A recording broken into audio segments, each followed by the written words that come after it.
13 जून को Israeli defence force ने social media platform x पर एक ऐसा नक्शा शेयर किया जिसने भारत में हंगामा मचा दिया। नक्शे का मकसद था ईरान की मिसाइलों की रेंज दिखाना, लेकिन इसने भारत की बाउंड्रीज को, भारत की सीमाओं को गलत तरीके से पेश किया। जम्मू कश्मीर को पाकिस्तान का हिस्सा और अरुणाचल प्रदेश को चीन का हिस्सा दिखाने की गलती ने भारतीय यूजर्स का गुस्सा भड़काने का काम किया।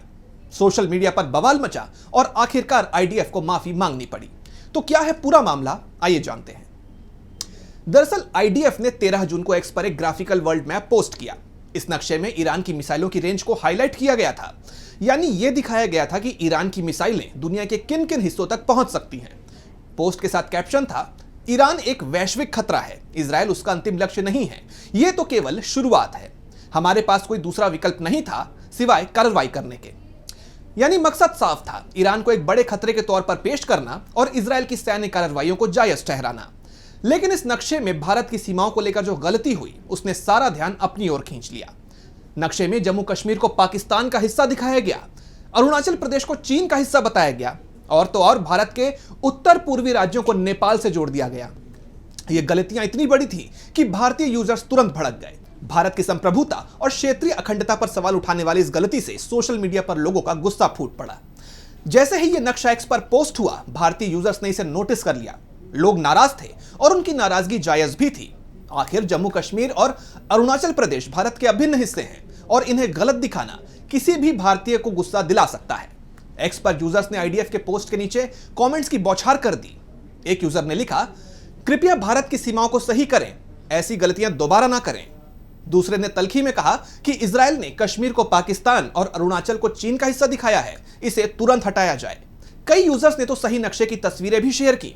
कुछ ने इसे और गंभीरता से लिया और कहा कि यह जानबूझकर किया गया हो सकता है। सोशल मीडिया पर करेक्ट द मैप जैसे हैशटैग्स ट्रेंड करने लगे। उधर विवाद बढ़ता देख आईडीएफ जल्दी ही डैमेज कंट्रोल मोड में आ गया। उसी दिन दोपहर को उन्होंने एक जवाबी पोस्ट जारी की जिसमें उसने लिखा, यह पोस्ट महज क्षेत्र का एक चित्रण है, यह नक्शा सीमाओं को सटीक रूप से दर्शाता नहीं है। इस तस्वीर के कारण हुई किसी भी ठेस के लिए हम क्षमा चाहते हैं। लेकिन माफी के बावजूद कई यूजर्स संतुष्ट नहीं थे। लोगों ने मांग की कि आईडीएफ गलत नक्शे को हटाकर सही नक्शे के साथ एक नया पोस्ट करे। कुछ ने कहा कि माफी काफी नहीं, सही नक्शा दिखाओ।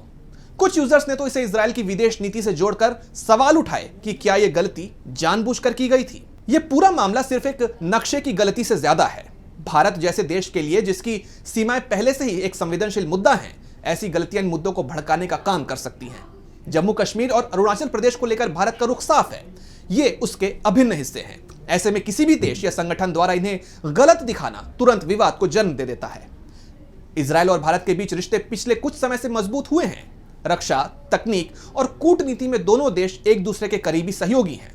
लेकिन इस गलती ने दोनों देशों के रिश्तों पर एक छोटा सा सवालिया निशान जरूर लगा दिया है। हालांकि आईडीएफ और इजरायल के राजदूत की तुरंत माफी ने मामले को और बिगड़ने से रोक लिया, लेकिन यह घटना एक सबक है कि नक्शों और सीमाओं से जुड़े मसले कितने संवेदनशील हो सकते हैं।